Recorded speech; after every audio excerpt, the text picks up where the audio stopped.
대추나무에 살구 기쁨 열리는 시인의 정원. 대추나무에 대추희망 열리는 풀잎 놀이터. 표광소 시인의 정원.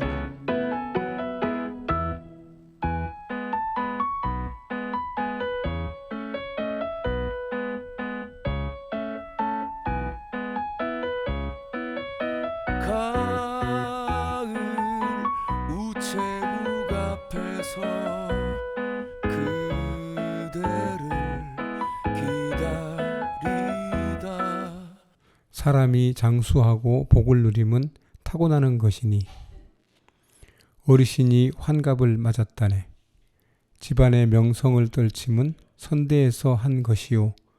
노래자가 전해준 채색옷 재롱춤으로 한가로운 이날에 함께 즐기기를 바라는데 해마다 오늘 아침엔 이 잔치를 베푸세.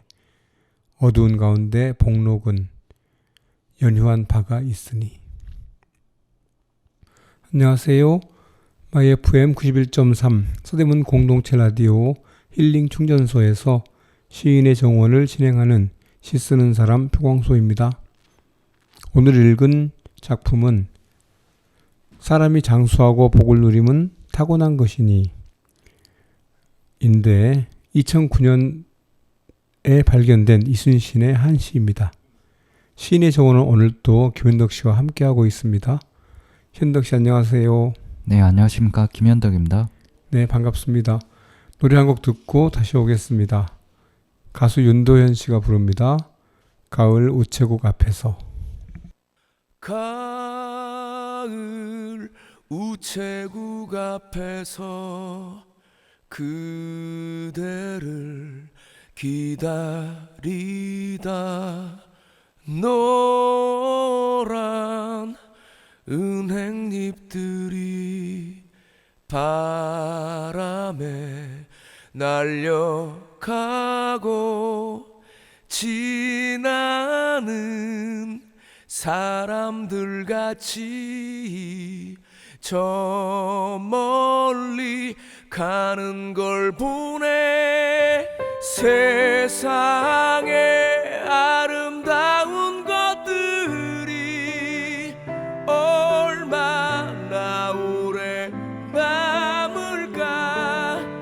한여름 소나기 쏟아져도 굳세게 버틴 꽃들과 지난 겨울 눈보라에도 우뚝 서 있는 나무들 같이 하늘 아래 모든 것이 저홀로 설 수 있을까.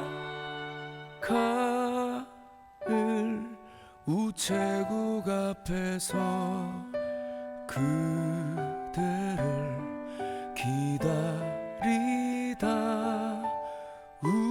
우연한 생각에 빠져 날 저물도록 몰랐네.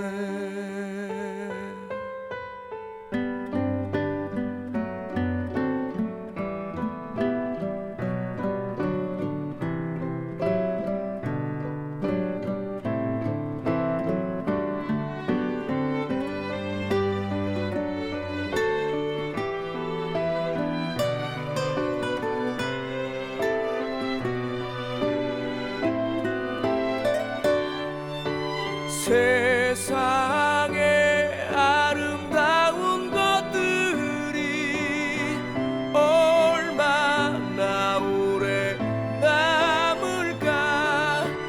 한여름 소나기 쏟아져도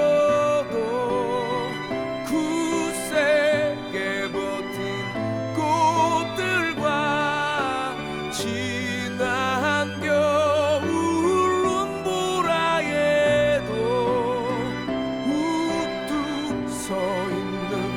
나무들 같이 하늘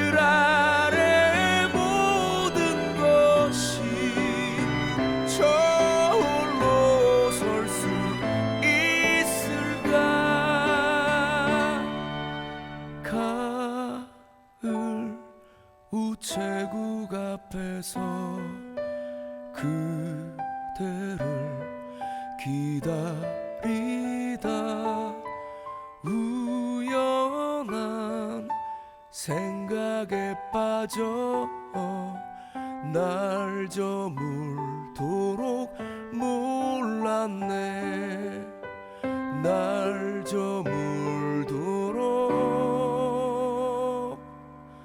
몰랐네.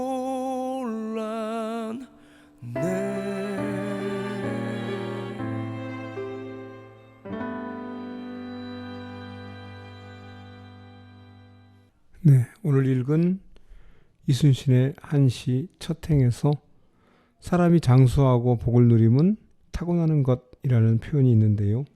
저는 이 말을 읽으면서 약간 좀 의아해했습니다. 왜 그러냐 하면 제 생각에 이순신은 불성무물이라는 그 고사성어를 떠오르게 하는 사람이거든요.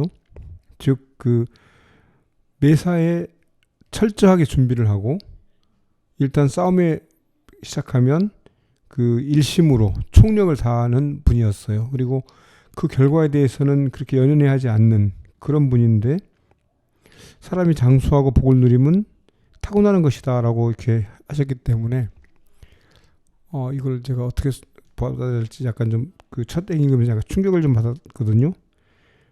그래서 불성부물이라는 말을 제가 이순신 장군을 생각하면 떠오르는 고사성어라고 말씀드렸는데 그 말은 정성은 모든 사물의 근본이므로 정성이 없는 곳에는 아무것도 없다라는 뜻입니다. 이 말은 그 중용 제25장에 나오는 말이기도 한데요. 그 중용 25장에 나오는 내용을 우리 그 현덕님이 한번 소개해 주셨으면 합니다. 성이란 것은 스스로 이루어지는 것이요 도는 스스로 길이 되는 것이다. 성이란 것은 사물의 시작과 끝이다. 성이 없다면 사물도 없다. 그렇기 때문에 군자는 성을 이루려 노력함을 귀하게 여긴다. 성이란 것은 스스로 자신을 완성하기만 하는 것이 아니라 사물도 완성시킨다. 자신을 완성시키는 것은 어짐이고 사물을 완성시킴은 지혜이다. 모두 본성의 부덕이다. 밖과 안의 도를 합치는 것이다. 그러므로 어떤 시기에도 마땅히 성이 있어야 되는 것이다. 성실한 사람은 누가 보든 안 보든 묵묵히 자신의 길을 걸어가는 사람이다. 어느 때 잠깐 잘하는 사람이 아니라 지속적이고 꾸준한 삶을 살아가는 사람이 바로 성실한 사람이다. 성공을 보여준 사람들은 그 이면에 성실함이 있었기에 성공할 수 있었다. 때문에 성실함이 없었다면 그 어떤 성공도 역시 없다. 네, 감사합니다. 사람이 장수하고 복을 누림은 타고나는 것이라는 그 언표를 읽는 순간 제가 떠오른 말은 수저 계급론이었습니다. 요즘 그 흙수저, 금수저 뭐 이런 말이 있는데 수저도 여러 가지가 있잖아요. 흙수저, 플라스틱 수저, 철수저, 동수저, 은수저, 금수저, 심지어 다이아몬드 수저도 뭐 있는데요. 그래서 이건 제가 이제 그 개인적인 것이긴 했는데 좀 검색을 좀 해봤습니다. 그랬더니 한겨레 신문에 이런 기사가 있더라고요. 금수저, 흙수저 계급론 씁쓸하지만 사실이었다. 다시 읽겠습니다. 한겨레 신문에 금수저, 흙수저 계급론 씁쓸하지만 현실이었다라는 기사가 있어서요. 그 기사를 좀 소개해드릴까 합니다. 김당현 교수가 부의 불평등 보고서라는 것을 발표하셨는데 이 부의 불평등 보고서에 대한 기사였습니다. 2000년대에 들어 부동산과 금융자산 등을 포함한 자산의 불평등이 심화되는 것으로 나타났다. 2008년 금융위기 이후 취업난이 커지고 임금 상승도 더딘 점을 미뤄보면 이런 부의 불평등은 앞으로 더 커질 것으로 보인다. 김낙연 동국대 교수, 경제학 교수가 발표한 한국의 부의 불평등 2000년, 2013년 보고서에 담긴 분석 결과다. 상위 10%가 자산 66% 점유. 보고서를 보면 2010년부터 2013년 상위 1%가 보유한 자산 비중은 전체의 25.9%였다. 상위 10%의 자산 비중은 66%로 전체 자산의 절반이 넘었다. 반면 하위 50%의 자산 비중은 20%에 그쳤다. 2013년 현재 상위 1%는 최소 9억 9,100만 원 이상, 상위 10%는 최소 2억 2,400만 원 이상의 자산을 보유한 것으로 나타났다. 평균으로 따지면 그 규모가 훨씬 커진다. 상위 1%의 평균 보유 자산은 24억 3,700만 원, 상위 10%는 6억 2,400만 원. 상위 1%와 10% 안에서도 격차가 크다는 얘기다.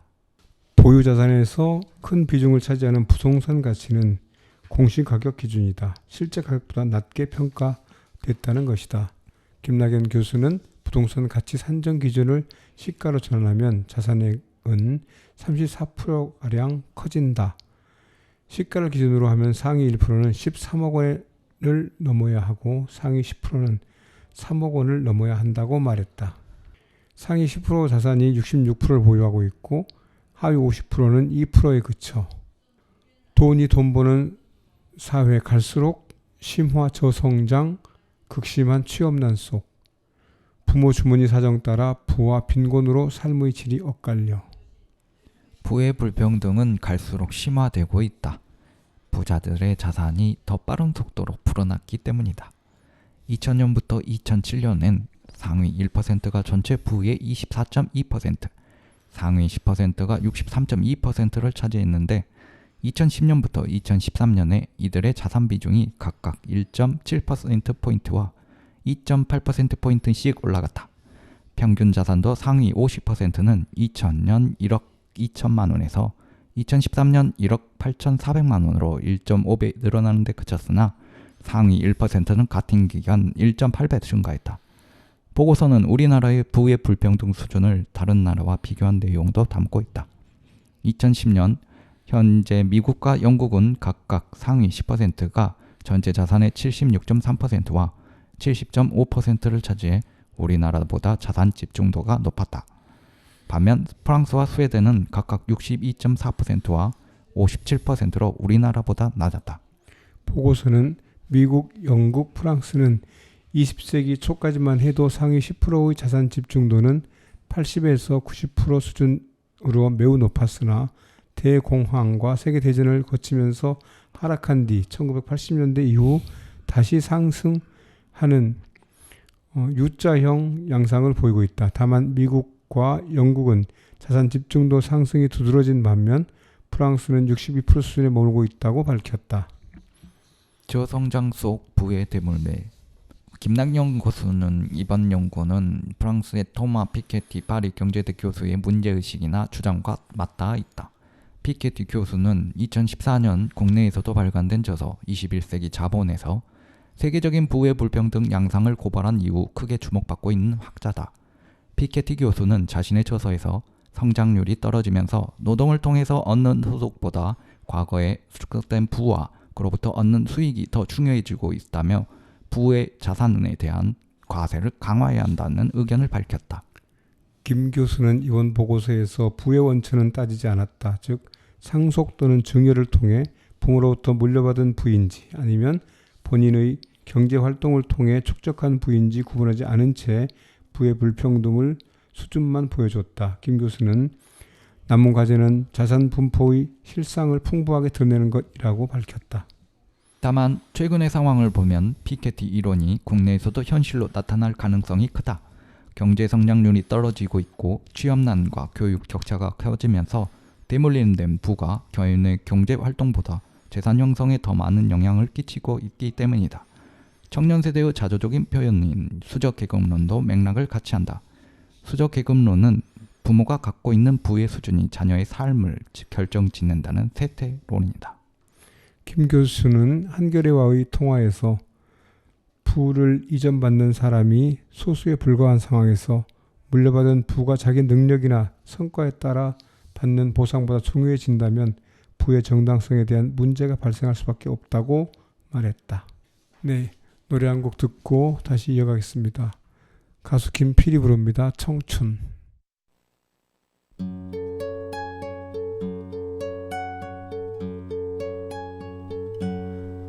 언젠간 가겠지 푸르른 이 청춘 지고 또 피는 꽃잎처럼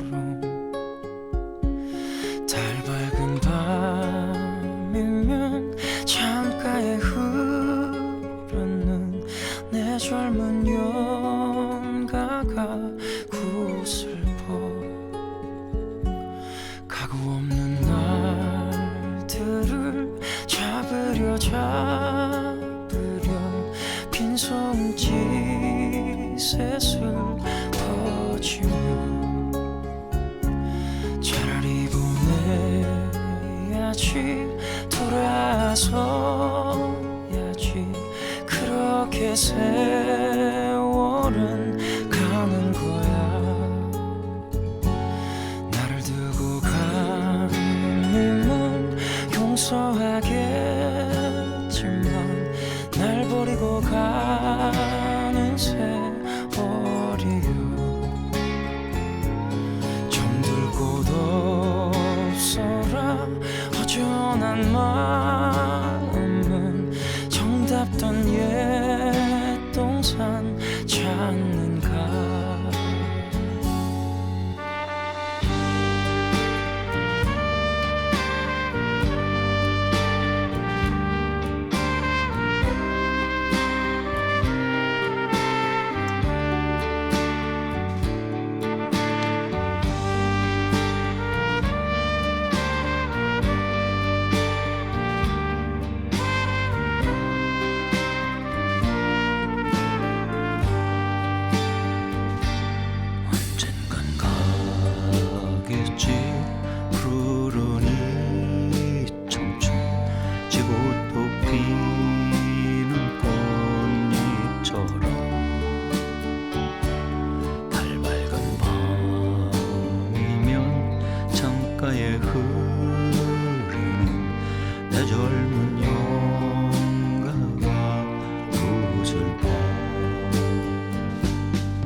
차라리 보내야지 돌아서야지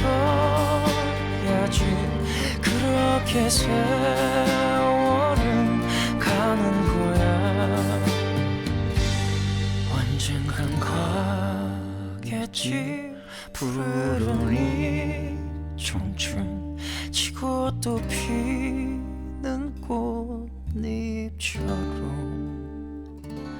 달 밝은 밤이면 창가에 흐르는 내 젊은 연가가 구슬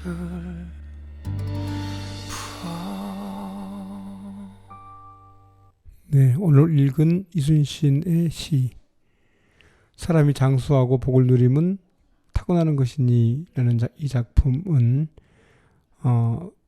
아마 이순신께서 아시는 분 어르신이 아마 환갑을 맞아서 축하라는 의미에서 쓴 시 같은데 지금 읽어보면 굉장히 격세지감이 느껴지는 거죠. 요즘 환갑하면 뭐 잔치를 하지 않지 않나요? 아주 특별한 일이 아니면 그런 것도 봐도 좀 환갑이 이렇게 대단했나 싶은데 예전에는 60살까지 산다는 것이 굉장히 큰 일이었다고 해요. 근데 지금은 뭐 큰일이 아니죠. 지금 뭐 노인 인구가 굉장히 많은 나라가 되었으니까요. 그런 것도 느끼게 하는 거고요.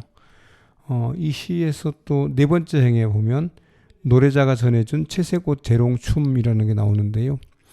이 부분은 저희가 익히 잘 아는 옛날 이야기가 하나 있어서 잠깐 소개할까 합니다.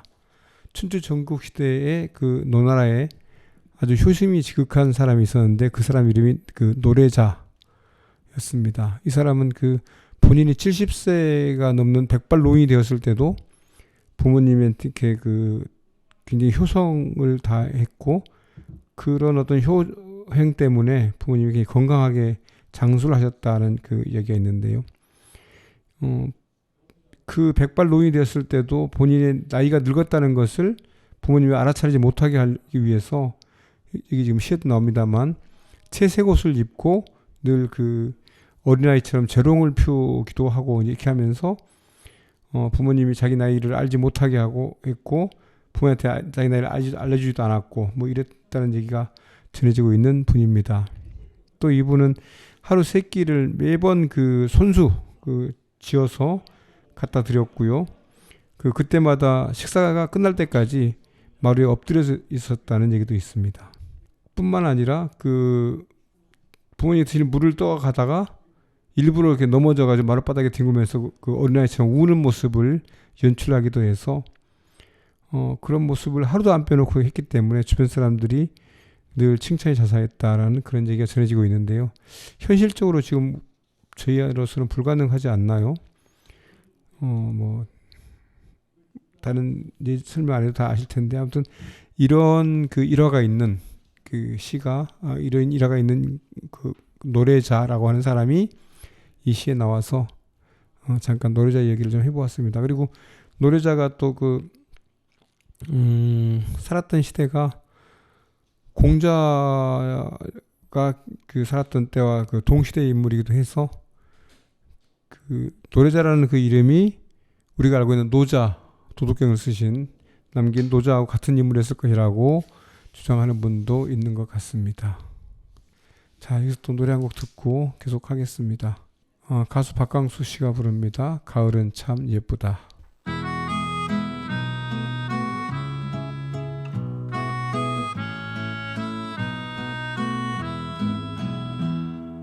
가을은 참 예쁘다.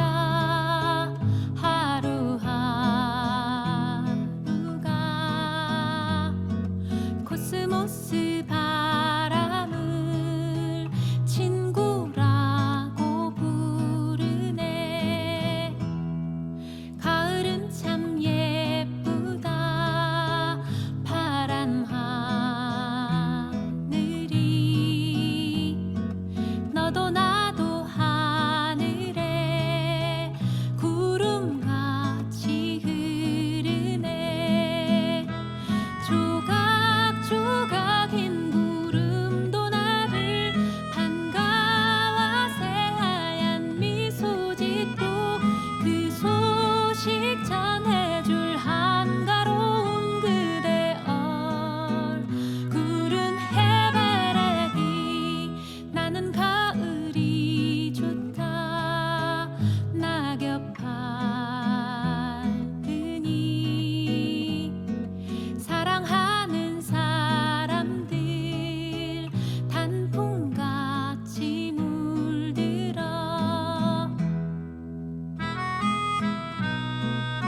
네, 오늘 저희는 그 이순신께서 지은 시 사람이 장수하고 복을 누리면 타고나는 것이니를 읽고 있습니다. 이 시는 그 전쟁, 그러니까 임진왜란이 있기 전에 쓴 작품이라고 그 판단이 되는데요. 그 당시의 생활상을 알 수 있는 일기가 있어서 그 소개해드릴까 합니다. 이 자료는 국립진주박물관에서 최근에 발행한 쇠미록이라는 책에 있는 내용을 소개할까 합니다. 쇠미록은 그 유성룡의 징비록, 그다음에 이순신의 일기, 그리고 와 함께 당시 조선 중기가의 그 삶을 짐작해 볼 수 있는 아주 귀중한 자료이고요. 쇠미록의 저자는 그 오희문이라는 분이신데 벼슬은 하지 않으셨던 분이셨고 선비셨던 것 같습니다. 그리고 선비셨습니다. 그리고 그분이 그 기록한 이 쇠미록은 현재 대한민국 보물제 1096호로 지정이 되어 있습니다. 쇠미록은 1591년 11월 27일에 한양에서 출발한 지은이가 용인, 안산, 천안, 세종시, 은진, 익산, 진주, 전주, 천안, 장수, 무주를 거쳐서 남원, 곡성, 조계산, 그 보성, 장흥 등을 이렇게 그 여행하는 내용이 나오는데요. 그 내용을 소개해 드리겠습니다. 임진왜란이 발발하기 직전까지 한번 소개해 드리려고 합니다. 임진남행일록이라고 해서요.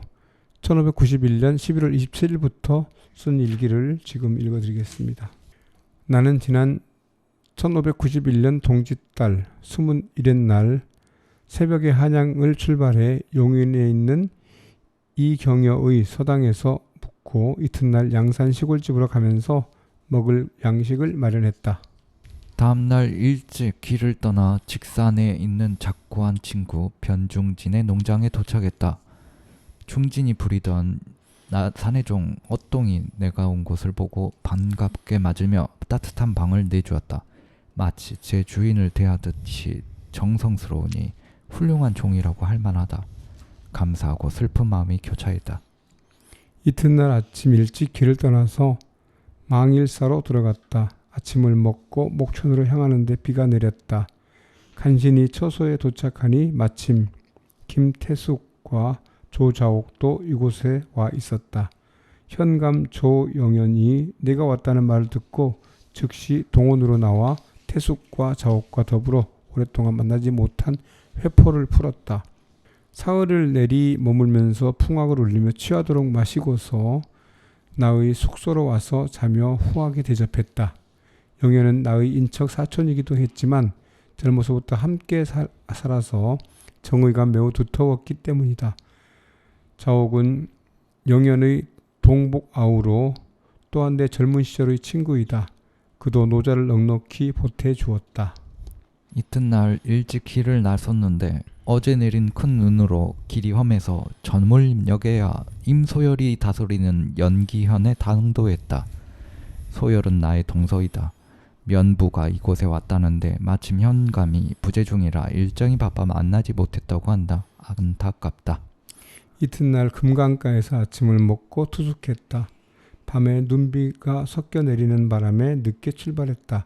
진창길을 지나 힘들게 은진 앞 원에 도착했을 때는 해가 저물어 있었다. 당초 이곳에 묵으려고 했으나 인가가 너무 적어 도둑이 들까 두려웠다. 그래서 밤길을 재촉해서 여산군 앞 원에 도착하니 밤이 이슥했다.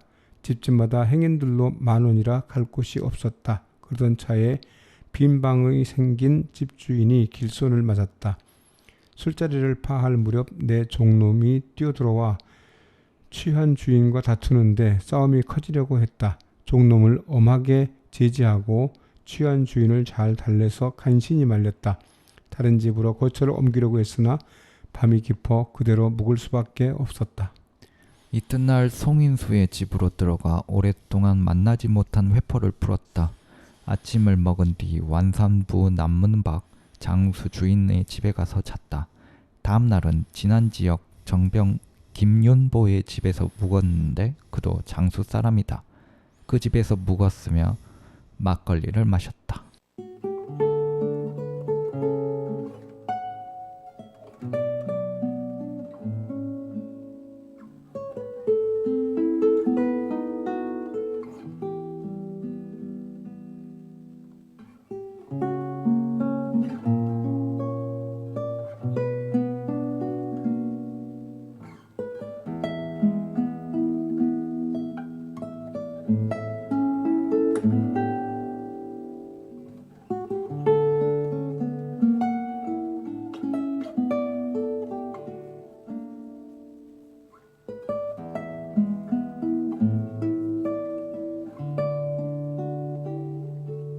가을엔 편지를 하겠어요. 누구라도 그대가 되어 받아주세요.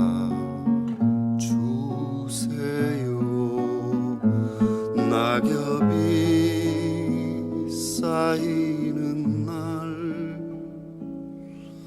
외로운 여자가 아름다워요.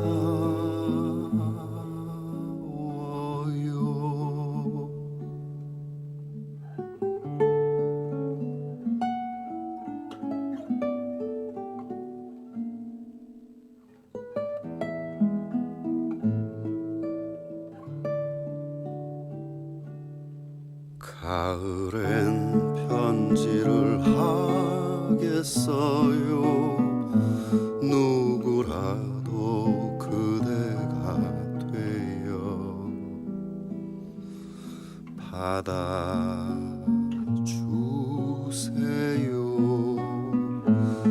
낙엽이 흩어진 날 헤매인 여자가 아름다워요.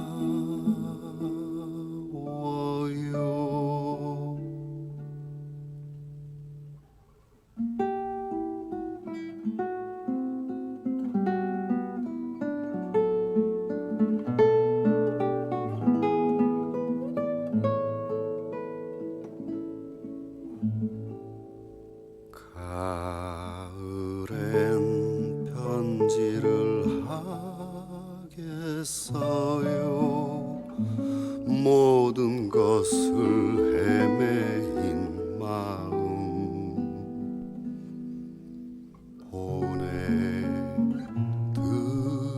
보내드려요. 낙엽이 사라진 날 모르는 여자가 아름다워요. 아름다워요.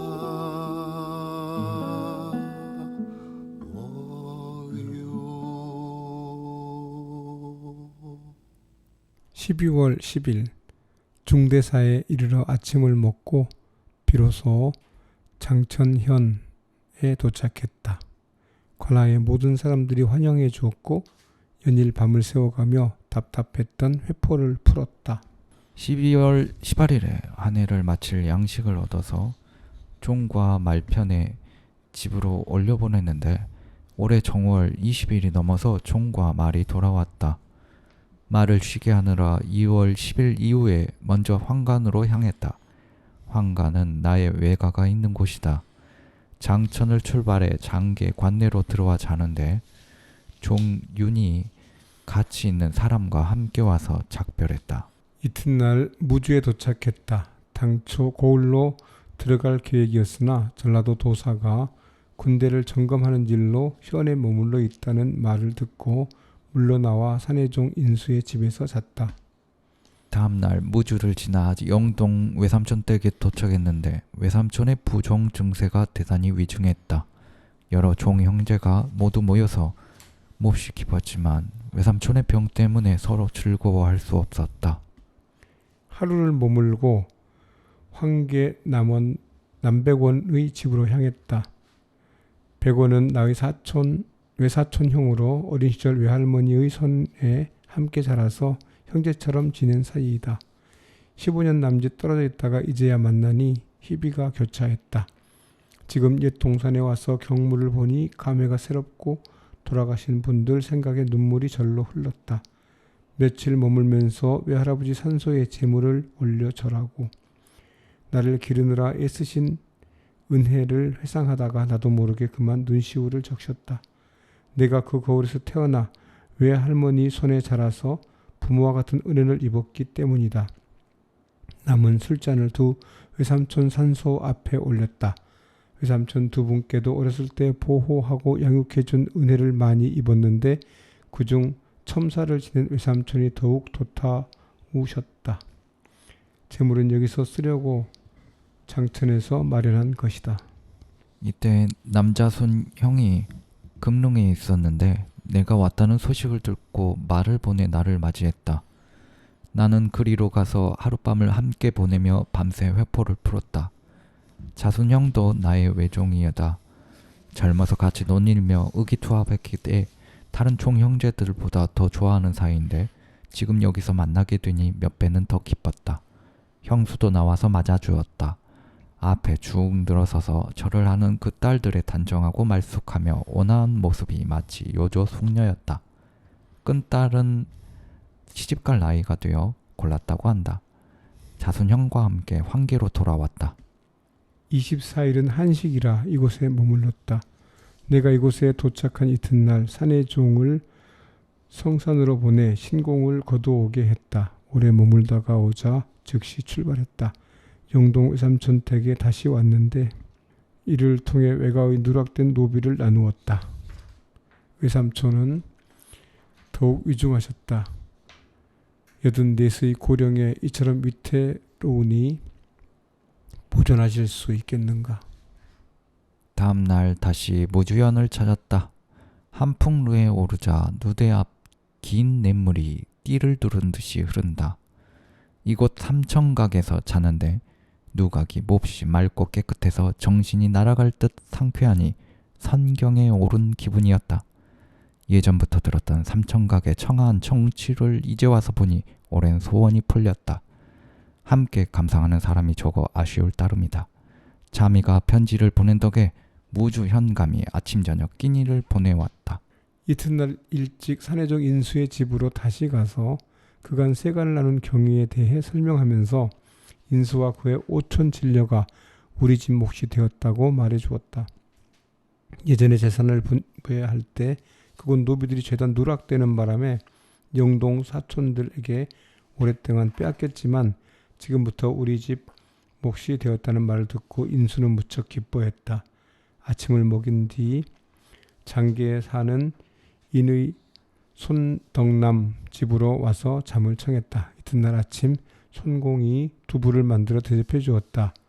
이날은 29일로 외할머니의 길이다. 이날 장천현으로 돌아왔다. 3월 2일 찰방 남군실이 어머니가 위독하다는 말을 듣고 부안에서 이곳까지 달려왔는데 한 식경도 되지 않아 부음이 전해졌다. 곧바로 모친상에 달려갔는데 애통한 마음을 금치 못하겠다. 이달 17일에 모든 관아 사람들이 망운정에 올라 진법 훈련을 구경했다. 이어서 마련된 조촐한 술자리에서 흠뻑 취해 돌아왔다. 이 정자의 이름은 소수 공이 현감을 지낼 때 부모님을 그리워하며 지었다는데 이름과 실제가 달랐던 게 우스울 뿐이다. 18일 아침 비로소 남행길에 올랐다. 용성부 남원에 이르러 동문 안 의염집에서 자는데 통관이 우리 일행이 먹을 아침 식사를 보내왔다. 야심하지 않은 시간 주인집 문간에서 불이 나 행랑까지 번졌고 화염이 비친 창문은 대낮같이 환했다. 놀라 허겁지겁 옷을 걸친 뒤 간신히 이웃 담장을 넘어 피했다. 종과 말, 행장이 송두리째 타버릴 뻔했으나 마침 바람이 멎고 모든 사람들이 한꺼번에 구호하는 바람에 겨우 면할 수 있었다. 집주인은 재상가의 산의 종인데 권세를 믿고 못된 짓을 하다가 미워하는 사람이 많아져서 이 화를 당했다고 한다. 이튿날 아침 성 남쪽으로 나갔다. 오작교를 지나면서 광안루에 올라 맑은 경치를 보고픈 생각이 들었지만 부사가 와 있다는 말에 단념했다. 곡성 땅에 이르러 선비 신대춘의 정자에서 유숙했다. 정자 앞 큰 강이 흐르는데 낙수의 지류이다. 남쪽으로 넓은 들녘이 펼쳐지고 북쪽으로 바위 기슭에 기대어 물결을 굽어보기 때문에 정자에는 능파정이라는 이름을 붙었다. 신공은 문인 신대수의 아우로 일찍부터 과거 공부에 힘썼다가 뜻을 이루지 못하고 시골에서 사는 인물이다. 스스로 하는 말이 본래 순천에 거주했는데 을묘 외번 때 내륙으로 옮겨와 예터에 집을 지었다고 한다. 후하게 대접하며 저녁밥을 제공해 주었다. 다음날 비가 와서 멀리 가지 못하고 낙수를 건너 조계산 송광사로 들어갔다. 순천에 있는 이곳은 남쪽 지방의 이름난 사찰이다. 익숙히 들어온 터라 오래전부터 한번 가보고 싶었다. 침계루 아래 임경당에서 묻어갔다. 중당은 새로 지어 단청이 산뜻했다. 붉은 난간에서 굽어보니 맑은 물이 좌우를 비추며 띠처럼 흐르는데 헤엄치는 물고기를 셀 수가 있고 푸른 손에 잡힐 듯 했다. 절이 깨끗하고 청아하여 정신을 맑고 상쾌하게 하니 참으로 이른바 뼛속까지 차갑고 맑아져 잠을 이루지 못한다는 것을 느꼈다.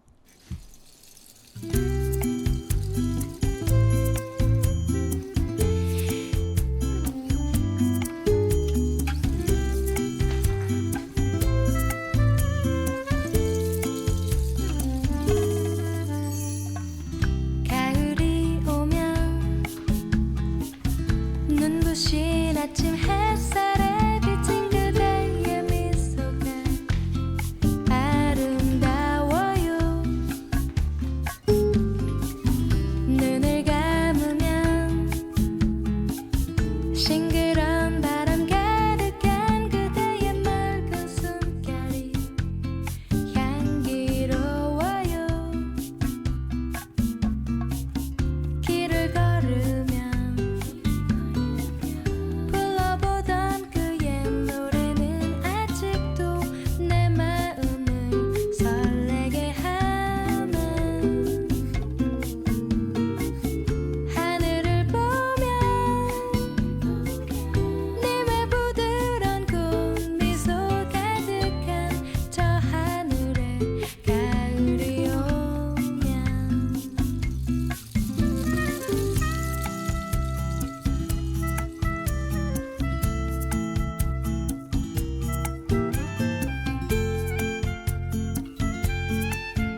이튿날 아침 밥을 먹은 뒤 보성군에 다다랐다.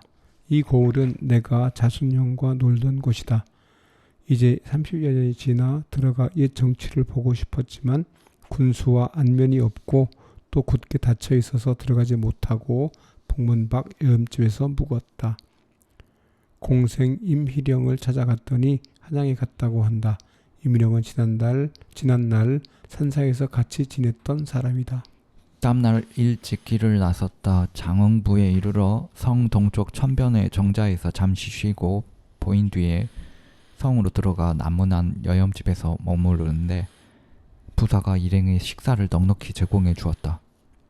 이튿날 아침에는 나를 맞아 함께 밥을 먹는데 해남 현감 변흥정이 마침 군무를 잘못한 탓에 순찰사가 있는 곳에서 곤장 15대를 맞고서 왔다.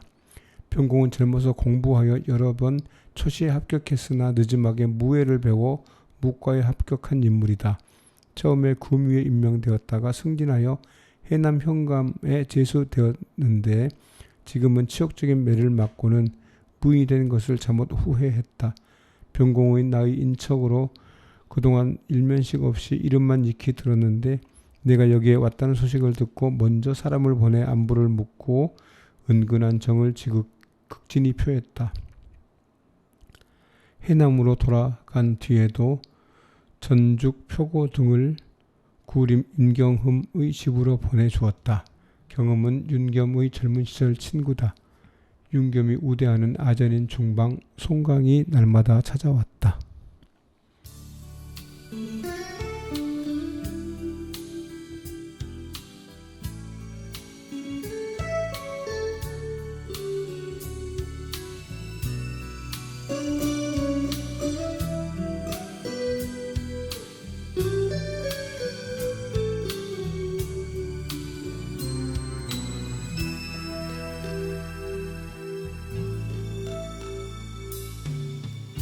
찬바람이 불면 내가 떠난 줄 아세요.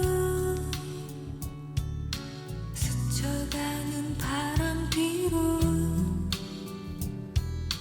그리움만 남긴 채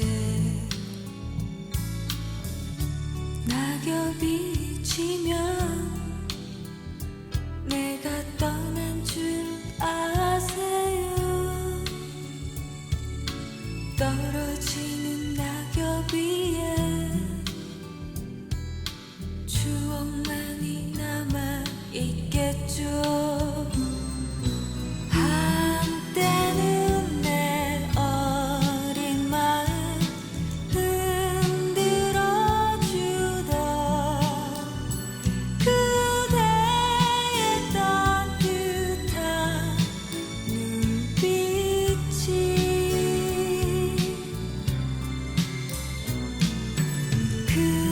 그렇게도 차가웁게 변해버린 건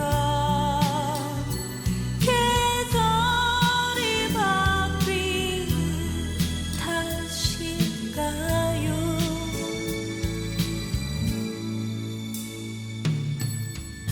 찬바람이 불면 그댄 외로워지겠죠. 그렇지만 이젠 다시 나를 생각하지 말아요.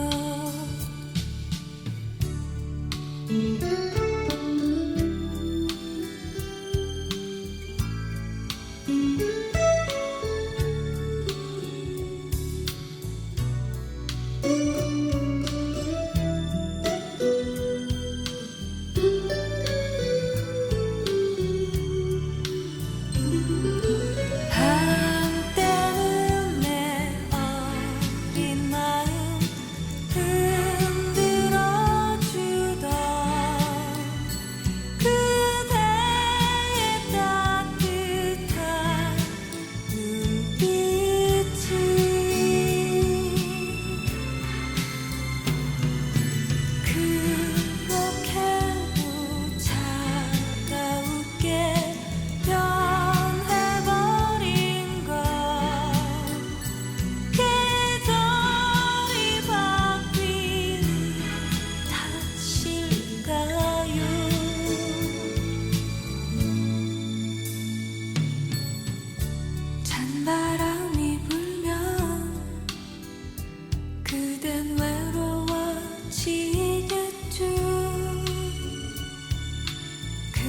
그렇지만 이젠 다시 나를 생각하지 말아요. 그렇지만 이젠 다시 나를 생각하지 말아요.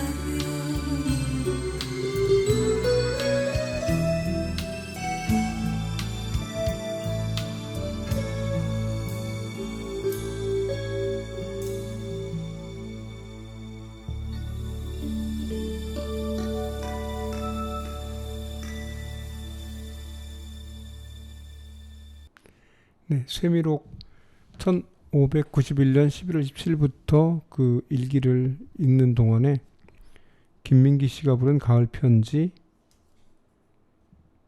서영은 씨가 부른 가을이 오면, 김지연 씨가 부른 찬바람이 불면을 들었습니다. 오늘 읽은 시 사람이 장수하고 복을 누림은 타고나는 것이니 라는 작품을 읽으면서 흑수저 계급론을 생각해 보았고요. 노래자 이야기도 한번 소개했습니다. 그리고 쇠미록을 읽었는데요. 이순신께서 정읍현감 시절에 창작한 시라고 가정하고 그 당시에 있었던 그 생활상을 짐작해 보기 위해서 쇠미록을 읽었습니다. 오늘 여기까지 하겠습니다. 사람이 장수하고 복을 누림은 타고나는 것이니 어르신이 환갑을 맞았다네. 집안의 명성을 떨침은 선대에서 한 것이요. 노래자가 전해준 채색옷 재롱춤으로 한가로운 이날에 함께 즐기기를 바라는데 해마다 오늘 아침엔 이 잔치를 베푸세. 어두운 가운데 복록은 연유한 바가 있으니.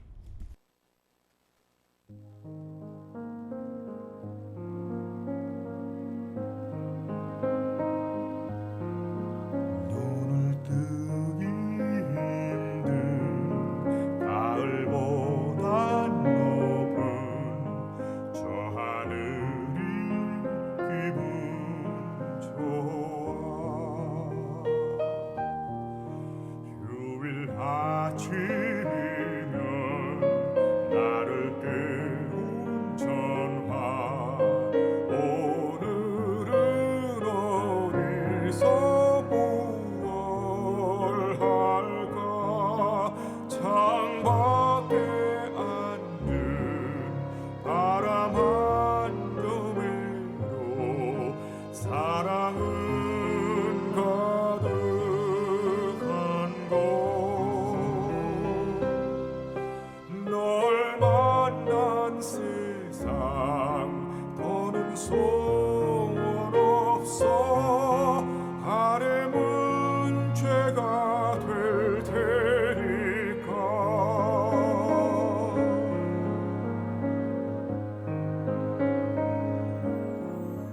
가끔 두려워져 지난 밤